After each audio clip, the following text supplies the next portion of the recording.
Okay, in order to create our confidence intervals, it was necessary that we took a simple random sample that accurately represented CROP as a whole. So to choose which classrooms we would survey, we assigned each teacher on the CROP website a number, so we got 1 through 109 teachers. We then put this range into a random number generator, which gave us 3 different numbers, 68, 71, and 60. To minimize bias when we asked the students in the class, we asked them individually rather than as a class. So for example, for the tarpon topic, we showed each student a photo of the tarpon and asked them to identify it by name rather than asking the class as a whole who can identify a tarpon.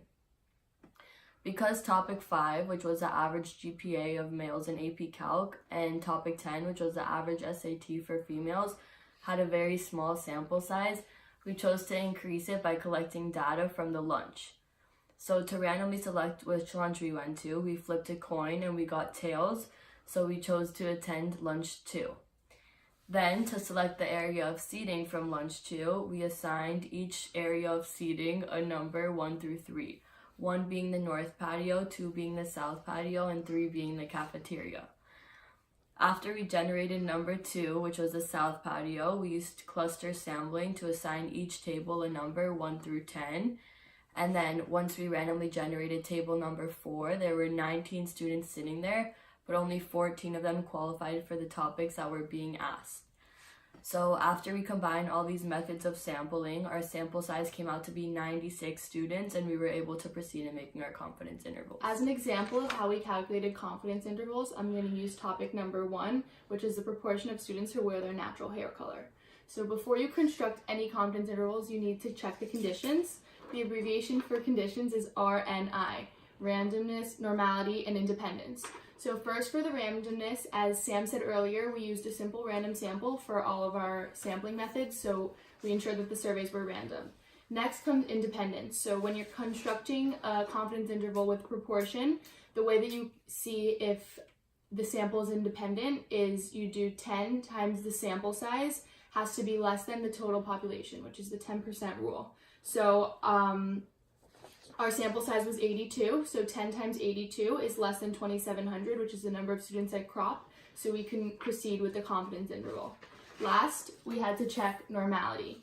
For normality of a confidence interval with a proportion, you use this rule, which is n times p has to be greater than 10, and n times q has to be greater than 10. So here I did the calculations. Our p hat, which we calculated, was 0.537.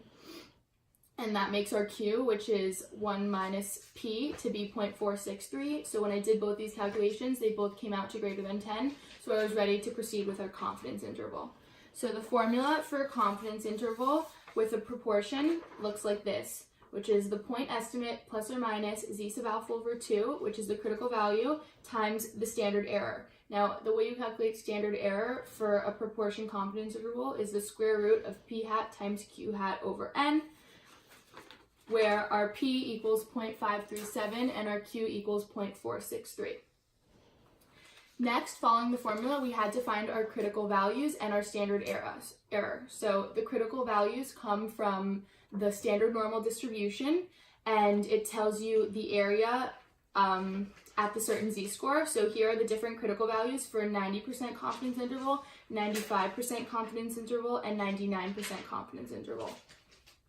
Next, we calculated the standard error. So as I said earlier, the standard error is the square root of p hat times q hat over n. So when you do those calculations, our standard error was 0.055.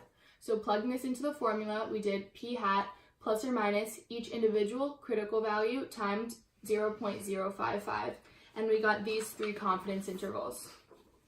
So these 3 confidence intervals show you the range that we believe the actual population proportion P lies within, which each level of confidence. So for example, we can say with 99% confidence that the proportion of students who wear their natural hair color lies between 39.6% and 67.8%.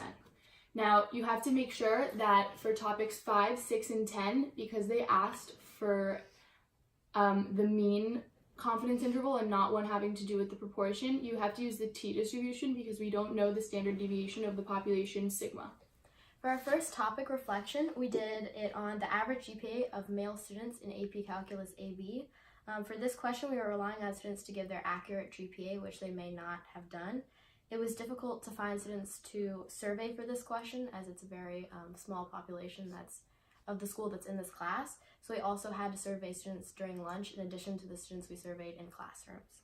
Out of the students sampled, the average GPA of male students in AP Calculus AB turned out to be 4.77, which we agree with this results. This is a high weighted GPA, but students who are taking an AP level math class are likely to have taken other AP level classes, which would have given them this high GPA.